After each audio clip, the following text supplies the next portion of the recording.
ನೀವು ಕೊಡುವ ಫಲವು ನಿಲ್ಲುವಂಥದ್ದಾಗಬೇಕು ಎಂಬುದಾಗಿ ಹೇಳಿದಂಥ ನಮ್ಮ ರಕ್ಷಕನಾದ ಯೇಸು ಕ್ರಿಸ್ತನ ಪರಿಶುದ್ಧವುಳ್ಳ ನಾಮದಲ್ಲಿ ನಿಮ್ಮೆಲ್ಲರನ್ನು ಸಮಗ್ರ ಸತ್ಯವೇದ ಅಧ್ಯಯನ ಕಾರ್ಯಕ್ರಮಕ್ಕೆ ಪ್ರೀತಿಯಿಂದ ಸ್ವಾಗತಿಸುತ್ತೇನೆ. ಪ್ರಿಯರೇ, ಯಾಜಕಾಂಡ ಪುಸ್ತಕದ ಅಧ್ಯಯನವು ನಮ್ಮ ಆತ್ಮಿಕ ಜೀವಿತಕ್ಕೆ ಬಹು ಬಲವನ್ನು ಒದಗಿಸಿಕೊಟ್ಟಿದೆ.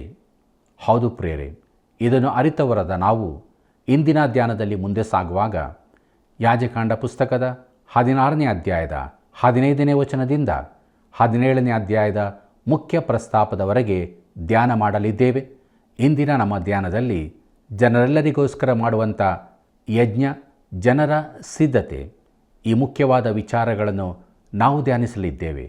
ಆದ್ದರಿಂದ ಬನ್ನಿರಿ, ಪ್ರಾರ್ಥನಾಪೂರ್ವಕವಾಗಿ ಕಾರ್ಯಕ್ರಮವನ್ನು ವೀಕ್ಷಿಸಿ ದೇವರಾತ್ಮನ ಬಲದೊಂದಿಗೆ ನಮ್ಮ ಧ್ಯಾನವನ್ನು ಪ್ರಾರಂಭಿಸೋಣ. ಬೆಳಕು ರಕ್ಷಕನೂ ಆಗಿರುವ ನಮ್ಮ ರಕ್ಷಕನಾದ ಯೇಸು ಕ್ರಿಸ್ತನ ಪರಿಶುದ್ಧವುಳ್ಳ ನಾಮದಲ್ಲಿ ನಿಮ್ಮೆಲ್ಲರಿಗೂ ನನ್ನ ಹೃದಯಪೂರ್ವಕವಾದ ಪ್ರೀತಿಯ ವಂದನೆಗಳು. ಕರ್ತನಲ್ಲಿ ಪ್ರಿಯರೇ, ಯಾಜಕಾಂಡ ಪುಸ್ತಕದ ಅಧ್ಯಯನದಲ್ಲಿ ನಾವು ಮುಂದೆ ಸಾಗುತ್ತಾ ಇದ್ದೇವೆ. ಕಳೆದೆಲ್ಲ ದಿವಸಗಳಲ್ಲಿ ದೇವರು ತನ್ನ ವಾಕ್ಯದಲ್ಲಿ ನಮಗೆ ತಿಳಿಸಿದಂಥ ಸತ್ಯಗಳನ್ನು ನೆನಪು ಮಾಡಿಕೊಂಡು ನಮ್ಮ ಜೀವಿತದಲ್ಲಿ ಅದಕ್ಕೆ ವಿಧೇಯರಾಗಿ ನಾವು ಮುಂದೆ ಸಾಗುವಾಗ ಬನ್ನಿರಿ, ಮುಂದುವರೆದು ನಮ್ಮ ಧ್ಯಾನದಲ್ಲಿ ಯಾಜಕಾಂಡ ಪುಸ್ತಕ 16ನೇ ಅಧ್ಯಾಯ 15ನೇ ವಚನದಿಂದ 19ನೇ ವಚನದವರೆಗೆ ನಮ್ಮ ಗಮನವನ್ನು ಹರಿಸೋಣ. ಅಲ್ಲಿ ಹೀಗೆ ಬರುತ್ತದೆ: ತರುವಾಯ ಅವನು ಜನರಿಗೋಸ್ಕರವಾದ ದೋಷ ಪರಿಹಾರಕ ಯಜ್ಞದ ಹೋತವನ್ನು ವಧಿಸಿ ಅದರ ರಕ್ತವನ್ನು ತೆರೆಯೊಳಗೆ ತಂದು ಹೋರಿಯ ರಕ್ತದಿಂದ ಮಾಡಿದಂತೆ ಇದರ ರಕ್ತದಿಂದಲೂ ಮಾಡಿ ಕೃಪಾಸನದ ಮೇಲೆಯೂ ಎದುರಾಗಿಯೂ ಚಿಮಕಿಸಬೇಕು. ಹೀಗೆ ಇಸ್ರಾಯೇಲ್ಯರು ನಾನಾ ವಿಧವಾದ ಅಪರಿಶುದ್ಧತ್ವ, ಅಪರಾಧ, ದ್ರೋಹ ಇವುಗಳಿಂದ ಮಹಾಪವಿತ್ರ ಸ್ಥಾನಕ್ಕೆ ಉಂಟುಮಾಡಿದ ದೋಷವನ್ನು ಆರೋನನು ಪರಿಹರಿಸುವನು. ಅಶುದ್ಧರಾದ ಅವರ ನಡುವೆ ಇರುವ ದೇವದರ್ಶನದ ಗುಡಾರಕ್ಕೋಸ್ಕರವೂ ಹಾಗೆಯೇ ದೋಷ ಪರಿಹಾರ ಮಾಡುವನು. ಅವನು ದೋಷ ಪರಿಹಾರ ಮಾಡುವುದಕ್ಕಾಗಿ ಮಹಾಪವಿತ್ರ ಸ್ಥಾನದೊಳಗೆ ಹೋಗಿ ಹೊರಗೆ ಬರುವ ತನಕ ಯಾರೂ ದೇವದರ್ಶನ ಗುಡಾರದಲ್ಲಿ ಹೋಗಕೂಡದು. ಹಾಗೆ ತನಗೋಸ್ಕರವಾಗಿಯೂ ತನ್ನ ಮನೆತನದವರಿಗೋಸ್ಕರವಾಗಿಯೂ ಇಸ್ರಾಯೇಲ್ಯರ ಎಲ್ಲ ಜನ ಸಮೂಹಕ್ಕೋಸ್ಕರವಾಗಿಯೂ ದೋಷ ಪರಿಹಾರ ಮಾಡುವನು. ತರುವಾಯ ಅವನು ಹೊರಗೆ ಬಂದು ಯೆಹೋವನ ಸನ್ನಿಧಿಯಲ್ಲಿರುವ ಯಜ್ಞವೇದಿಯ ಬಳಿಗೆ ಹೋಗಿ ಅದಕ್ಕಾಗಿ ದೋಷ ಪರಿಹಾರ ಮಾಡಬೇಕು. ಆ ಹೋರಿಯ ರಕ್ತದಲ್ಲಿಯೂ ಆ ಹೋತನ ರಕ್ತದಲ್ಲಿಯೂ ಸ್ವಲ್ಪ ಸ್ವಲ್ಪ ತೆಗೆದುಕೊಂಡು ವೇದಿಯ ಕೊಂಬುಗಳಿಗೆ ಸುತ್ತಲೂ ಹಚ್ಚಬೇಕು. ಅವನು ಆ ರಕ್ತದಲ್ಲಿ ಸ್ವಲ್ಪವನ್ನು ಅದರ ಮೇಲೆ 7 ಸಾರಿ ಬೆರಳಿನಿಂದ ಚಿಮಕಿಸಿ ಇಸ್ರಾಯೇಲ್ಯರಿಂದ ಅದಕ್ಕುಂಟಾದ ಅಶುದ್ಧತ್ವವನ್ನು ಹೋಗಲಾಡಿಸಿ ಅದನ್ನು ಪರಿಶುದ್ಧಪಡಿಸಬೇಕು ಎಂಬುದಾಗಿ. ಕರ್ತನಲ್ಲಿ ಪ್ರೀತಿಯುಳ್ಳ ಸಹೋದರ ಸಹೋದರಿಯರೇ, ಈಗ ಅವನು ತನಗಾಗಿ ಮತ್ತು ತನ್ನ ಮನೆತನದವರಿಗಾಗಿ ಮಾತ್ರವಲ್ಲದೆ ಇಸ್ರಾಯೇಲ್ ಜನರಿಗಾಗಿಯೂ ಅಲ್ಲಿಗೆ ಹೋಗಬೇಕಾಗಿದೆ. ಅವರ ಪಾಪ ಅಶುದ್ಧತ್ವಗಳಿಗಾಗಿ ಇದನ್ನು ಮಾಡಬೇಕಾಗಿತ್ತು. ಆರೋನಿಗಾಗಿ ಹೋರಿಯನ್ನು ವಧಿಸಿದ ಕ್ರಮವನ್ನೇ ಹೋತವನ್ನು ವಧಿಸುವುದರಲ್ಲಿಯೂ ಅನುಸರಿಸಬೇಕಿತ್ತು. ಮೊದಲಿನಂತೆ ಅವನು ಮಹಾಪರಿಶುದ್ಧ ಸ್ಥಳವನ್ನು ಪ್ರವೇಶಿಸಬೇಕು.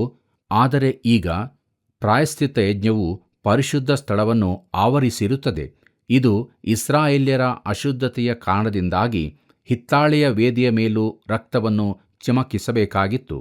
ಯಾಕಂದರೆ ಆ ಸ್ಥಳದಲ್ಲಿ ಇಸ್ರಾಯೇಲ್ಯರ ಪಾಪ ನಿವೇದನೆಯಾಗುತ್ತಿತ್ತು. ಅವರ ಪಾಪಗಳಿಂದಾಗಿ ಅದು ಅಶುದ್ಧವಾಗಿ ಹೋಗಿತ್ತು. ಪ್ರೀತಿಯುಳ್ಳ ದೇವಜನರೇ, ಇದೆಲ್ಲವೂ ನಮಗಾಗಿ ಕ್ರೂಜೆಯ ಮೇಲೆ ಸತ್ತಾತನನ್ನು ನೆನಪಿಸುತ್ತದೆ. ಕ್ರೂಜೆಯು ಪ್ರಾಮುಖ್ಯವಾದದಲ್ಲ, ಕ್ರೂಜೆಯ ಮೇಲೆ ಸತ್ತಾತನೂ ಪ್ರಾಮುಖ್ಯವಾದವನು. ಪೇತ್ರನು ಬರೆದ ಮೊದಲನೇ ಪತ್ರಿಕೆ 1ನೇ ಅಧ್ಯಾಯ 18 ಮತ್ತು 19ನೇ ವಚನ ಹೀಗೆ ಹೇಳುತ್ತದೆ: ನಿಮ್ಮ ಹಿರಿಯರು ಕಲಿಸಿಕೊಟ್ಟ ವ್ಯರ್ಥವಾದ ನಡವಳಿಕೆಯಿಂದ ನಿಮಗೆ ಬಿಡುಗಡೆಯಾದದ್ದು ಬೆಳ್ಳಿ ಬಂಗಾರ ಮೊದಲಾದ ನಶಿಸಿ ಹೋಗುವ ವಸ್ತುಗಳಿಂದಲ್ಲ, ಪೂರ್ಣಾಂಗವಾದ ನಿಷ್ಕಳಂಕ ಯಜ್ಞದ ಕುರಿಯ ರಕ್ತದಿಂದಲೋ ಎಂಬಂತೆ ಕ್ರಿಸ್ತನ ಅಮೂಲ್ಯವಾದ ರಕ್ತದಿಂದಲೇ ಎಂದು ಬಲ್ಲಿರಲ್ಲವೇ ಎಂಬುದಾಗಿ. ಪ್ರೀತಿಯುಳ್ಳ ದೇವಜನರೇ, ಹೌದು, ನಮಗೆ ಬಿಡುಗಡೆಯಾದದ್ದು ಯೇಸು ಕ್ರಿಸ್ತನ ಅಮೂಲ್ಯವಾದ ರಕ್ತದಿಂದಲೇ. ದೇವರಿಗೆ ಮಹಿಮೆಯಾಗಲಿ. ಪ್ರಿಯರೇ, ಹೋತ ಹೋರಿಗಳ ರಕ್ತ ಬಲಿಯು ಸಾಕಾದದಲ್ಲವೆಂದು ಇದೆಲ್ಲದರ ಮೂಲಕ ನಮಗೆ ತಿಳಿದು ಬರುತ್ತದೆ. ಇಬ್ರಿಯರಿಗೆ ಬರೆದ ಪತ್ರಿಕೆ 9ನೇ ಅಧ್ಯಾಯ 23ನೇ ವಚನ ಹೀಗೆ ಹೇಳುತ್ತದೆ: ಪರಲೋಕ ವಸ್ತುಗಳಿಗೆ ಪ್ರತಿರೂಪವಾಗಿರುವ ವಸ್ತುಗಳ ಶುದ್ಧೀಕರಣಕ್ಕಾಗಿ ಇಂಥ ಯಜ್ಞಗಳು ಅವಶ್ಯವಾದರೂ ಸಾಕ್ಷಾತ್ ಪರಲೋಕದವುಗಳಿಗೆ ಇವುಗಳಿಗಿಂತ ಉತ್ತಮವಾದ ಯಜ್ಞಗಳು ಬೇಕು ಎಂಬುದಾಗಿ. ಪ್ರಿಯರೇ, ಯೇಸು ಪರಲೋಕದಲ್ಲಿ ತನ್ನ ಸ್ವಂತ ರಕ್ತವನ್ನು ನಿಜವಾಗಿಯೂ ಸಮರ್ಪಿಸಿದ್ದಾನೆ ಎಂದು ನಾನು ನಂಬುತ್ತೇನೆ ಮತ್ತು ಅದನ್ನು ಮಹಾಪರಿಶುದ್ಧ ಸ್ಥಾನಕ್ಕೆ ಕೊಂಡು ಹೋದನು. ಈ ಲೋಕದ ಮಹಾಪರಿಶುದ್ಧ ಸ್ಥಾನವು ಅದರ ಛಾಯೆಯಾಗಿದೆಯಷ್ಟೇ. ಪ್ರಿಯರೇ, ಕೆಲವರಿಗೆ ರಕ್ತವೆಂದರೆ ಇಷ್ಟವಿಲ್ಲ. ಆದ್ದರಿಂದ ಈ ರೀತಿಯ ಹೋಲಿಕೆ ಅವರಿಗಿಷ್ಟವಾಗುವುದಿಲ್ಲ. ಅಪೊಸ್ತಲನಾದ ಪೇತ್ರನು ಇದನ್ನು ಕ್ರಿಸ್ತನ ಅಮೂಲ್ಯ ರಕ್ತ ಎಂದು ಕರೆದಿದ್ದಾನೆ. ನಮ್ಮ ರಕ್ಷಣೆಗಾಗಿ ಬಹುದೊಡ್ಡ ಬೆಲೆ ತೆರಬೇಕಾಗಿತ್ತು ಎಂಬುದನ್ನು ಯುಗ ಯುಗಾಂತರಕ್ಕೂ ತಿಳಿಸುವಂತೆ ಕ್ರಿಸ್ತನ ರಕ್ತವು ದೇವರ ಸಿಂಹಾಸನದ ಬಳಿ ಯಾವಾಗಲೂ ಇರುತ್ತದೆಂದು ನನ್ನ ನಂಬಿಕೆ. ಪ್ರಿಯರೇ, ಕ್ರಿಸ್ತನು ಕ್ರೂಜೆಯಲ್ಲಿ ತನ್ನ ರಕ್ತವನ್ನು ಸುರಿಸಿದನು ಮತ್ತು ನಿನ್ನ ಪಾಪಗಳಿಗಾಗಿ ಅದನ್ನು ತೋರಿಸಿದನು. ಕ್ರಿಸ್ತನ ಅಮೂಲ್ಯ ರಕ್ತದಿಂದ ನಾವು ಬಿಡುಗಡೆ ಹೊಂದಿದ್ದೇವೆ. ಪ್ರೀತಿಯುಳ್ಳ ದೇವಜನರೇ, ಮುಂದಕ್ಕೆ ನಾವು ಜನರೆಲ್ಲರ ಸಿದ್ಧತೆ ಎಂಬ ಭಾಗವನ್ನು ನೋಡೋಣ. ನಮ್ಮ ಧ್ಯಾನವನ್ನು ಮುಂದುವರಿಸುವ ಹಾಗೆ ಯಾಜಕಾಂಡ ಪುಸ್ತಕ 16ನೇ ಅಧ್ಯಾಯ 20ನೇ ವಚನದಿಂದ 22ನೇ ವಚನವರೆಗೆ ನೋಡೋಣ.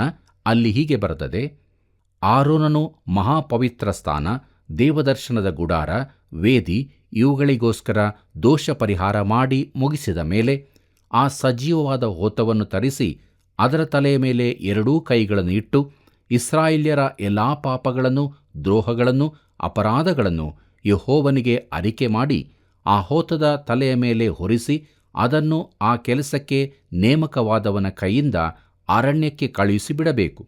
ಆ ಹೋತ ಅವರ ಎಲ್ಲ ಪಾಪಗಳನ್ನು ತನ್ನ ಮೇಲೆ ಹೊತ್ತುಕೊಂಡು ದುರ್ಗಮವಾದ ಪ್ರದೇಶಕ್ಕೆ ಒಯ್ಯುವಂತೆ ಆ ಮನುಷ್ಯನು ಅದನ್ನು ಅರಣ್ಯಕ್ಕೆ ತೆಗೆದುಕೊಂಡು ಹೋಗಿ ಅಲ್ಲೇ ಬಿಟ್ಟು ಬಿಡಬೇಕು ಎಂಬುದಾಗಿ. ಪ್ರೀತಿಯುಳ್ಳ ಸಹೋದರ ಸಹೋದರಿಯರೇ, ಆ ದಿನದಲ್ಲಿ ಮಹಾಯಾಜಕನು ಒಬ್ಬನೇ ಎಲ್ಲವನ್ನು ಮಾಡಬೇಕಿತ್ತು. ಹೋತದ ರಕ್ತವನ್ನು ಆರೋನನು ಕೃಪಾಸನದ ಮೇಲೆ ಚಿಮಕಿಸಿದನು. ಆಗ ಆ ರಕ್ತ ತುಂಬಿದ ತನ್ನ ಕೈಗಳನ್ನು ಇನ್ನೊಂದು ಹೋತದ ತಲೆಯ ಮೇಲಿರಿಸಿ ಇಸ್ರಾಯೇಲ್ಯರ ಪಾಪಗಳನ್ನು ಅರಿಕೆ ಮಾಡಬೇಕು. ಅದು ಉದ್ದವಾದ ಪಟ್ಟಿಯಾಗಿದ್ದಿರಬಹುದು. ತಲೆಯ ಮೇಲೆ ಕೈಯಿಡುವುದರಿಂದ ಆ ಹೋತವು ಇಸ್ರಾಯೇಲ್ಯರ ಪಾಪದ ಪ್ರತಿನಿಧಿಯಾದಂತಾಯಿತು. ಪ್ರಿಯರೇ, ಕ್ರಿಸ್ತನ ಕುರಿತು ಹೀಗೆ ಹೇಳಿಯದೆ ಕೊರಿಂಥದವರಿಗೆ ಬರೆದಂಥ 2ನೇ ಪತ್ರಿಕೆ 5ನೇ ಅಧ್ಯಾಯ 21ನೇ ವಚನದಲ್ಲಿ ದೇವರು ಆತನನ್ನು ನಮಗೋಸ್ಕರ ಪಾಪ ಸ್ವರೂಪಿಯಾಗ ಮಾಡಿದನು ಎಂಬುದಾಗಿ. ಅದೇ ರೀತಿ ಯೆಶಾಯನ ಪ್ರವಾದನೆ ಗ್ರಂಥ 53ನೇ ಅಧ್ಯಾಯ 6ನೇ ವಚನದಲ್ಲಿ ನಾವು ಹೀಗೆ ನೋಡುತ್ತೇವೆ: ನಮ್ಮೆಲ್ಲರ ದೋಷ ಫಲವನ್ನು ಯೆಹೋವನು ಅವನ ಮೇಲೆ ಹಾಕಿದನು ಎಂಬುದಾಗಿ. ದೇವಸೇವಕರಾದ ಅಂಬ್ರೋಸ್ ಎಂಬವರು ಹೀಗೆ ಹೇಳಿದ್ದಾರೆ: ಕ್ರಿಸ್ತನ ದೇಹದ ಮೇಲಣ ಗಾಯಗಳು ಕ್ರಿಸ್ತನದಲ್ಲ, ತನ್ನದ್ದು ಎಂದು ಆ ಕ್ರೂಜೆಯಲ್ಲಿದ್ದ ಕಳ್ಳನು ತಿಳಿದಿದ್ದನು ಎಂಬುದಾಗಿ.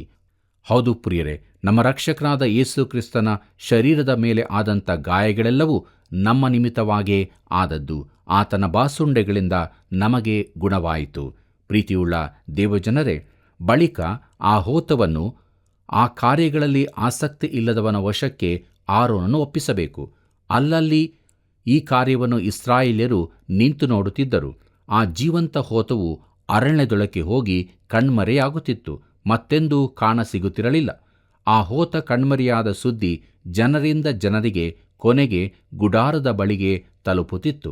ಪ್ರೀತಿಯುಳ್ಳ ದೇವಜನರೇ, ಈ ಹೋತದ ಕುರಿತ ವರ್ತಮಾನ ಜನರಿಂದ ಜನರಿಗೆ ಹರಡುತ್ತಾ ಬಂದಂತೆ ಕ್ರಿಸ್ತನು ನಮ್ಮ ಪಾಪಗಳನ್ನೆಲ್ಲ ತೆಗೆದುಹಾಕಿದ್ದಾನೆಂಬ ಶುಭ ವರ್ತಮಾನವು ಮತ್ತಾಯ, ಮಾರ್ಕ, ಲೂಕ, ಯೋಹಾನರಿಂದ ಪೌಲನವರೆಗೂ, ಅಲ್ಲಿಂದ ಸಭೆಗಳಿಗೂ ನಮ್ಮ ಪಿತೃಗಳಿಗೂ ಸಿಗುತ್ತಾ ಬಂತು.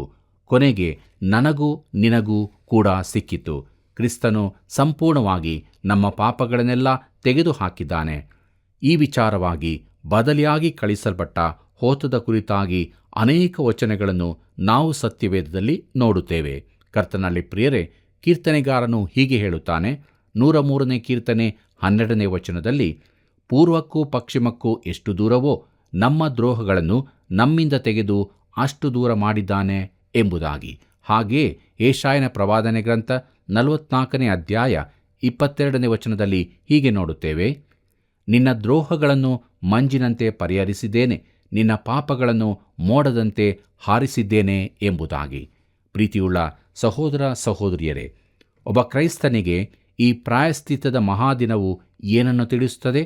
ಪ್ರಿಯರೇ, ನಮಗೂ ಅದು ಒಂದು ಪರಿಶುದ್ಧ ದಿನವಾಗಿದೆ ಎಂಬುದಾಗಿ. ಮಹಾಯಾಜಕನು ರಕ್ತ ತುಂಬಿದ ತನ್ನ ಕೈಗಳನ್ನು ಹೋತದ ತಲೆಯ ಮೇಲಿರಿಸುವಾಗ ನಾನು ಕ್ರೂಜೆಯ ಮೇಲಿನ ನನ್ನ ಕರ್ತನನ್ನು ಜ್ಞಾಪಿಸಿಕೊಳ್ಳುತ್ತೇನೆ.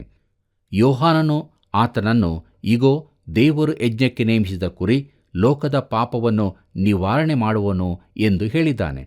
ಯೋಹಾನ ಬರೆದ ಮೊದಲನೇ ಪತ್ರಿಕೆ 1ನೇ ಅಧ್ಯಾಯ 7ನೇ ವಚನ ಹೀಗೆ ಹೇಳುತ್ತದೆ, ಆತನು ಬೆಳಕಿನಲ್ಲಿರುವಂತೆಯೇ ನಾವು ಬೆಳಕಿನಲ್ಲಿ ನಡೆದರೆ ನಾವು ಒಬ್ಬರ ಸಂಗಡಲೊಬ್ಬರು ಅನ್ಯೋನ್ಯತೆಯಲ್ಲಿದ್ದೇವೆ ಮತ್ತು ಆತನ ಮಗನಾದ ಯೇಸುವಿನ ರಕ್ತವು ಸಕಲ ಪಾಪವನ್ನು ನಿವಾರಣೆ ಮಾಡಿ ನಮ್ಮನ್ನು ಶುದ್ಧಿ ಮಾಡುತ್ತದೆ ಎಂಬುದಾಗಿ. ಪ್ರೀತಿಯುಳ್ಳ ದೇವಜನರೇ, ಡೀನ್ ಲಾ ಎಂಬವರು ಇದನ್ನು ಸರಿಯಾಗಿ ಹೇಳಿದ್ದಾರೆ. ಅದೇನೆಂದರೆ, ನಂಬಿಕೆಯು ನಮ್ಮ ಪಾಪವನ್ನು ಸ್ಥಳಾಂತರಿಸುತ್ತದೆ, ಕ್ರಿಸ್ತನು ಅದನ್ನು ತೆಗೆದುಹಾಕುತ್ತಾನೆ, ದೇವರು ಕ್ಷಮಿಸುತ್ತಾನೆ ಎಂಬುದಾಗಿ. ಹೌದು ಪ್ರಿಯರೇ, ಎಂಥ ಅರ್ಥಗರ್ಭಿತವಾದ ವಿವರಣೆಯಲ್ಲವೇ? ದೇವರಿಗೆ ಸ್ತೋತ್ರವಾಗಲಿ. ಬನ್ನಿರಿ, ಮುಂದುವರೆದು ನಾವು ಯಾಜಕಾಂಡ ಪುಸ್ತಕ 16ನೇ ಅಧ್ಯಾಯ 23 ಮತ್ತು 24ನೇ ವಚನವನ್ನು ನೋಡೋಣ. ಅಲ್ಲಿ ಹೀಗೆ ಬರೆದದೆ, ತರುವಾಯ ಆರೋನನು ದೇವದರ್ಶನ ಗುಡಾರದೊಳಕ್ಕೆ ಬಂದು ತಾನು ಮಹಾಪವಿತ್ರ ಸ್ಥಾನದೊಳಕ್ಕೆ ಹೋಗುವುದಕ್ಕಾಗಿ ಧರಿಸಿಕೊಂಡಿದ್ದ ನಾರುಮಡಿಗಳನ್ನು ತೆಗೆದು ಅಲ್ಲೇ ಇಟ್ಟುಬಿಟ್ಟು ಪ್ರಾಕಾರದಲ್ಲಿ ಸ್ನಾನ ಮಾಡಿ ತನ್ನ ವಸ್ತ್ರಗಳನ್ನು ಧರಿಸಿಕೊಳ್ಳಬೇಕು. ಆಗ ಅವನು ಹೊರಗೆ ಬಂದು ತನಗೋಸ್ಕರವೂ ಜನ ಸಮೂಹಕ್ಕೋಸ್ಕರವೂ ಸರ್ವಾಂಗ ಹೋಮಗಳನ್ನು ಸಮರ್ಪಿಸಿ ತನಗೋಸ್ಕರವಾಗಿಯೂ ಜನರಿಗೋಸ್ಕರವಾಗಿಯೂ ದೋಷ ಪರಿಹಾರ ಮಾಡಬೇಕು ಎಂಬುದಾಗಿ. ಪ್ರೀತಿಯುಳ್ಳ ಸಹೋದರ ಸಹೋದರಿಯರೇ, ಮಹಾಪ್ರಾಯಶ್ಚಿತ್ತದ ದಿನದ ವಿಧಿಗಳು ಕೊನೆಗೊಂಡವು. ಆರೋನನಿಗೆ ಇನ್ನೂ ಮಾಡಲಿಕ್ಕಿರುವ ಕೆಲಸವೆಂದರೆ ಎಲ್ಲವನ್ನೂ ತೆರವುಗೊಳಿಸುವುದು. ಇದಕ್ಕೆ ಸಮಾನಾದದ್ದು ಕ್ರಿಸ್ತನಲ್ಲಿ ಯಾವುದೂ ಇಲ್ಲ. ಆತನು ತನ್ನ ಕೆಲಸವನ್ನು ಮುಗಿಸಿದ ಬಳಿಕ ದೇವರ ಬಲಗಡೆಯಲ್ಲಿ ಆಸೀನನಾದನು. 1 ವರ್ಷದ ತನಕ ಆರೋನನು ಪರಿಶುದ್ಧ ಸ್ಥಾನಕ್ಕೆ ಪ್ರವೇಶಿಸುವ ಧೈರ್ಯ ಮಾಡಲಿಕ್ಕಿಲ್ಲ. ಆದರೆ ಕ್ರಿಸ್ತನು ನಮ್ಮೆಲ್ಲರ ಪಾಪಗಳನ್ನು ಹೊತ್ತುಕೊಂಡು ಕ್ರೂಜೆಯ ಕಂಬವೇರಿದ. ಆತನಲ್ಲಿ ಯಾವ ಪಾಪವೂ ಈಗ ಇಲ್ಲದರಿಂದ ಆತನು ಪರಲೋಕದಲ್ಲಿ ತಂದೆಯ ಜೊತೆಯಲ್ಲಿ ಕುಳಿತಿರುತ್ತಾನೆ. ಪ್ರಿಯರೇ, ದೋಷ ಪರಿಹಾರಕ ಯಜ್ಞದ ಕೊಬ್ಬನ್ನು ಸರ್ವಾಂಗ ಹೋಮದಂತೆ ಎಣಿಸಬೇಕೆಂದು ವಚನ 25ರಲ್ಲಿ ಹೇಳಿಯದೆ. ಬನ್ನಿರಿ, ಮುಂದುವರೆದು ನಮ್ಮ ಧ್ಯಾನದಲ್ಲಿ ಯಾಜಕಾಂಡ ಪುಸ್ತಕ 16ನೇ ಅಧ್ಯಾಯ 26ನೇ ವಚನದಿಂದ 28ನೇ ವಚನವನ್ನು ಗಮನಿಸೋಣ. ಅಲ್ಲಿ ಹೀಗೆ ನೋಡುತ್ತೇವೆ, ಅಜಾಜೇಲನಿಗೆ ಹೋತವನ್ನು ಬಿಟ್ಟು ಬಂದವನು ತನ್ನ ಬಟ್ಟೆಗಳನ್ನು ಒಗೆದುಕೊಂಡು ಸ್ನಾನ ಮಾಡಿಯೇ ಪಾಳೆಯಕ್ಕೆ ಬರಬೇಕು. ದೋಷ ಪರಿಹಾರಕ ಯಜ್ಞ ಪಶುಗಳಾದ ಹೋರಿ ಹೋತಗಳ ರಕ್ತವನ್ನು ಮಹಾಪವಿತ್ರ ಸ್ಥಾನದಲ್ಲಿ ದೋಷ ಪರಿಹಾರ ಮಾಡುವುದಕ್ಕಾಗಿ ತಂದ ಮೇಲೆ ಅವುಗಳ ಶರೀರಗಳನ್ನು ಪಾಳೆಯದ ಆಚೆಗೆ ತೆಗೆದುಕೊಂಡು ಹೋಗಿ ಚರ್ಮ, ಮಾಂಸ, ಕಲ್ಮಶಗಳೆಲ್ಲವನ್ನೂ ಬೆಂಕಿಯಿಂದ ಸುಡಿಸಿ ಬಿಡಬೇಕು. ಅವುಗಳನ್ನು ಸುಟ್ಟವನು ತನ್ನ ಬಟ್ಟೆಗಳನ್ನು ಒಗೆದುಕೊಂಡು ಸ್ನಾನ ಮಾಡಿಯೇ ಪಾಳೆಯದೊಳಕ್ಕೆ ಬರಬೇಕು ಎಂಬುದಾಗಿ. ಪ್ರೀತಿಯುಳ್ಳ ದೇವಜನರೇ, ಅರಣ್ಯಕ್ಕೆ ಹೋತವನ್ನು ಬಿಟ್ಟು ಬಂದವನು ಜೀವಂತ ಹೋತದೊಂದಿಗೆ ಸಂಪರ್ಕ ಹೊಂದಿದವನಾದ್ದರಿಂದ ತನ್ನ ಬಟ್ಟೆಗಳನ್ನು ಒಗೆದು ಸ್ನಾನ ಮಾಡಿಕೊಳ್ಳಬೇಕು. ಹೋರಿ ಹೋತಗಳ ಶರೀರಗಳನ್ನು ಪಾಳೆಯದಿಂದ ಹೊರಕ್ಕೆ ಹಾಕಿ ಸುಟ್ಟು ಬಿಡಬೇಕು. ಅದನ್ನು ಮಾಡಿದವರು ತಮ್ಮನ್ನು ಶುಚಿ ಮಾಡಿಕೊಳ್ಳಬೇಕು. ಇದರ ಮೂಲಕ ಆ ಜನರೆಲ್ಲರೂ ಕೇವಲ ಪಾಪಿಗಳೇ ಎಂಬುದನ್ನು ದೇವರು ತಿರುಗಿ ಜ್ಞಾಪಕಕ್ಕೆ ತರುತ್ತಾನೆ. ತಾನು ಪರಿಶುದ್ಧನೆಂದು, ಪಾಪವು ದೇವರಿಂದ ನಮ್ಮನ್ನು ದೂರ ಮಾಡುತ್ತದೆಂದು ತೋರಿಸುತ್ತಿದ್ದಾನೆ. ಪ್ರಿಯರೇ, ಪಾಪದಿಂದಾಗಿ ನಾವು ದೇವರಿಂದ ದೂರ ಮಾಡಲ್ಪಟ್ಟಿದ್ದೇವೆ. ಆದರೆ ಕ್ರಿಸ್ತನು ನಮಗಾಗಿ ಸತ್ತನು. ತನ್ನ ಸ್ವಂತ ರಕ್ತವನ್ನು ತೆಗೆದುಕೊಂಡು ಪರಿಶುದ್ಧ ಸ್ಥಾನವನ್ನು ಪ್ರವೇಶಿಸಿದಾಗ ನಮ್ಮ ಪಾಪಗಳನ್ನು ನಿವಾರಿಸಿದವನು ಆತನೇ ಆಗಿದ್ದಾನೆ. ಬನ್ನಿರಿ, ಮುಂದುವರೆದು ನಾವು ಯಾಜಕಾಂಡ ಪುಸ್ತಕ 16ನೇ ಅಧ್ಯಾಯ 29ನೇ ವಚನದಿಂದ 34ನೇ ವಚನದವರೆಗೆ ನೋಡೋಣ. ಅಲ್ಲಿ ಹೀಗೆ ಬರೆದದೆ, ಇದು ನಿಮಗೆ ಶಾಶ್ವತವಾದ ನಿಯಮ. ಯಾವುದೆಂದರೆ, ಸ್ವದೇಶಸ್ಥರಾದ ನೀವು, ನಿಮ್ಮಲ್ಲಿ ಇಳಿಕೊಂಡಿರುವ ಅನ್ಯದೇಶದವರು ಎಲ್ಲರೂ 7ನೇ ತಿಂಗಳಿನ 10ನೆಯ ದಿನದಲ್ಲಿ ಸಕಲ ವಿಧವಾದ ಕೆಲಸಗಳನ್ನು ಬಿಟ್ಟು ಉಪವಾಸ ಮಾಡಿ ಪ್ರಾಣವನ್ನು ಕುಂದಿಸಿಕೊಳ್ಳಬೇಕು. ಯಾಕಂದರೆ ನೀವು ಪರಿಶುದ್ಧರಾಗುವುದಕ್ಕಾಗಿ ಈ ದಿನದಲ್ಲಿ ನಿಮಗೋಸ್ಕರ ದೋಷ ಪರಿಹಾರವಾಗುವುದು. ಯೆಹೋವನ ದೃಷ್ಟಿಯಲ್ಲಿ ನಿಮ್ಮ ಎಲ್ಲ ದೋಷಗಳು ನಿವಾರಣೆಯಾಗುವು. ಇದು ನಿಮಗೆ ಸಂಪೂರ್ಣವಾಗಿ ಕೆಲಸವನ್ನು ನಿಲ್ಲಿಸಬೇಕಾದ ಸಬ್ಬತ್ ದಿನವಾಗಿರಬೇಕು. ಇದರಲ್ಲಿ ನೀವು ಉಪವಾಸವಾಗಿರಬೇಕು. ಇದೇ ನಿಮಗೆ ಶಾಶ್ವತ ನಿಯಮ ಎಂಬುದಾಗಿ. ಪ್ರೀತಿಯುಳ್ಳ ದೇವಜನರೇ, ಆರೋನನ ವಂಶದವರಲ್ಲಿ ಯಾವನಿಗೆ ಪಿತೃಸ್ಥಾನದಲ್ಲಿ ಪಟ್ಟಾಭಿಷೇಕವಾಗುವುದೋ ಅವನೇ ಈ ದೋಷ ಪರಿಹಾರ ಕಾರ್ಯವನ್ನು ಆಚರಿಸಬೇಕು. ಅವನೇ ಆ ನಾರು ಮಡಿಗಳನ್ನು ಧರಿಸಿಕೊಂಡು ಪರಿಶುದ್ಧವಾದ ದೇವಸ್ಥಾನ, ದೇವದರ್ಶನದ ಗುಡಾರ, ಯಜ್ಞವೇದಿ, ಯಾಜಕರು, ಜನಸಮೂಹದವರು ಈ ಎಲ್ಲರಿಗೋಸ್ಕರ ದೋಷ ಪರಿಹಾರವನ್ನು ಮಾಡಬೇಕು. ಇಸ್ರಾಯೇಲ್ಯರ ಎಲ್ಲಾ ದೋಷಗಳನ್ನು ನಿವಾರಣೆ ಮಾಡುವುದಕ್ಕಾಗಿ ಅವರಿಗೋಸ್ಕರ ವರ್ಷಕ್ಕೆ ಒಂದಾವರ್ತಿ ದೋಷ ಪರಿಹಾರವನ್ನು ಮಾಡಬೇಕೆಂಬುದೇ ನಿಮಗೆ ಶಾಶ್ವತ ನಿಯಮ ಎಂಬುದನ್ನು ನೋಡುತ್ತೇವೆ. ಪ್ರಿಯರೇ, ಯೆಹೋವನು ಮೋಶೆಗೆ ಆಜ್ಞಾಪಿಸಿದಂತೆಯೇ ಆರೋನನು ಮಾಡಿದನು. ದೇವರು ತನ್ನ ಜನರಿಗೆ ಕೊಟ್ಟ ದಿನಗಳಲ್ಲಿ ಪ್ರಾಯಶ್ಚಿತ್ತದ ಮಹಾದಿನ ಮಾತ್ರವೇ ಉಪವಾಸ ಹಾಗೂ ದುಃಖದ ದಿನವಾಗಿದೆ. ಆ ದಿನದಲ್ಲಿ ಯೋಮ್ ಕಿಪ್ಪರ್ ಶುಭಾಶಯಗಳನ್ನು ಹೇಳಿಕೊಳ್ಳುವುದಿಲ್ಲ. ಯಾಕೆಂದರೆ ಆ ದಿನವನ್ನು ಆ ರೀತಿ ಆಚರಿಸುವುದಲ್ಲ. ಪಾಪದ ನಿಮಿತ್ತದಿಂದ ಆ ದಿನದಲ್ಲಿ ಪ್ರಾಣವನ್ನು ಕುಂದಿಸಿಕೊಳ್ಳಬೇಕು. ಪಾಪಕ್ಕಾಗಿ ದುಃಖಿಸುವ ದಿನ. ಹಳೆ ಒಡಂಬಡಿಕೆಯಲ್ಲಿ ಉಪವಾಸಕ್ಕೆ ಮೂಲ ಕಾರಣ ಇದೇ ಆಗಿದೆ. ಕರ್ತನಲ್ಲಿ ಪ್ರಿಯರೇ, ಪಾಪಕ್ಕಾಗಿ ಶಾಶ್ವತ ಯಜ್ಞಾರ್ಪಣೆ ಬರುವ ತನಕ ಈ ದಿನದ ಆಚರಣೆ ಮಾಡಬೇಕಾಗಿತ್ತು. ಕ್ರಿಸ್ತರ ಮರಣದಲ್ಲಿ ಇದು ನೆರವೇರಿಸಲ್ಪಟ್ಟಿತು. ಪಿ ಬ್ಲಿಸ್ ಎಂಬವರು ಈ ರೀತಿಯಾಗಿ ಬರೆದಿದ್ದಾರೆ: ದುಃಖಿತ ಮನುಷ್ಯ ಎಂಥ ಹೆಸರು! ನಾಶವಾದ ಪಾಪಿಗಳ ಉದ್ಧಾರಕ್ಕೆ ಬಂದವನಿಗೆ ಹಲ್ಲೆಲೂಯ ಎಂಥ ರಕ್ಷಕ! ಅಪಹಾಸ್ಯ ಸಹಿಸಿ ಕ್ರೂರತೆ ಹೊಂದಿ ತನ್ನ ಸ್ಥಾನದಲ್ಲಿ ದಂಡನೆಗಾಗಿ ನಿಂತ ಸ್ವರಕ್ತದಿಂದೆನ್ನ ಕ್ಷಮೆಯನ್ನು ಪಡೆದು ಹಲ್ಲೆಲೂಯ ಎಂಥ ರಕ್ಷಕ! ಅಪರಾಧಿಗಳಿಗಾಗಿ ಸಹಾಯಹೀನ ದುಷ್ಟರಾಗಿ ನಾವಿರಲು ಪರಿಶುದ್ಧ ದೇವಕುರಿ ಆತನು. ಪೂರ್ಣ ಪ್ರಾಯಶ್ಚಿತ್ತ ಅದರಿಂದಾದೀತೋ, ಹಲ್ಲೆಲೂಯ ಎಂಥ ರಕ್ಷಕ! ಮರಣಕ್ಕಾಗಿ ಏರಿಸಲ್ಪಟ್ಟನು, ತೀರಿತು. ಆತನ ಕೂಗು ಪರಲೋಕದಲ್ಲಿ ಉನ್ನತನಾದನು, ಹಲ್ಲೆಲೂಯ ಎಂಥ ರಕ್ಷಕ! ಪ್ರಭಾವದರಸ ಬರುವಾಗ ತಾನು ರಕ್ಷಿಸಿದವರನ್ನು ಕರತರುವನು. ಆಗ ಹೊಸದಾಗಿ ಹಾಡುವೆವು ಈ ಗೀತ, ಹಲ್ಲೆಲೂಯ ಎಂಥ ರಕ್ಷಕ. ಪ್ರಿಯರೇ, ಎಷ್ಟೊಂದು ಅದ್ಭುತವಾದ ಸಂಗೀತವಲ್ಲವೇ?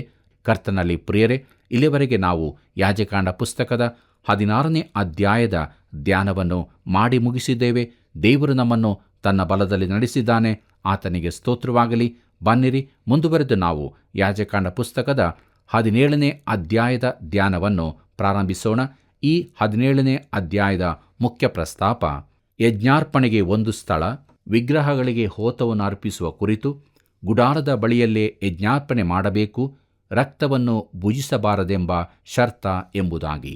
ಕರ್ತನಲ್ಲಿ ಪ್ರಿಯರೇ, ಯಾಜಕಾಂಡ ಪುಸ್ತಕವು ಈ ದಿನದ ಕ್ರೈಸ್ತರಿಗೆ ಕೆಲವು ಮೂಲ ಹಾಗೂ ವಿಶೇಷ ಸತ್ಯಗಳನ್ನು ತಿಳಿಸುವುದರಿಂದ ಅದು ಆಸಕ್ತಿದಾಯಕ ಪುಸ್ತಕವಾಗಿದೆ.